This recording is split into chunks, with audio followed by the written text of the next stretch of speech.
Βρισκόμαστε μαζί με την Ανδριάννα Μπάμπαλη στο νησί της Κο, όπου γυρίζει το νέο της βίντεο κλιπ «Διακοπές στην Πανιέρα». Καλησπέρα, Ανδριάννα. Καλησπέρα.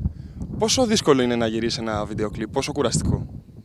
Υποτίθεται ότι είναι κουραστικό, αλλά υπό αυτές τις συνθήκες δεν είναι και τόσο κουραστικό. Τι συνθήκες?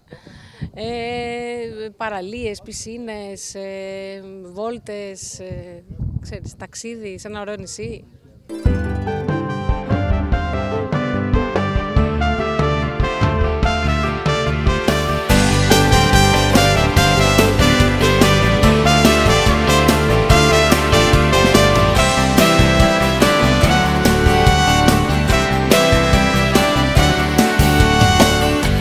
Εδώ να βουτάμε στην πισίνα μαζί.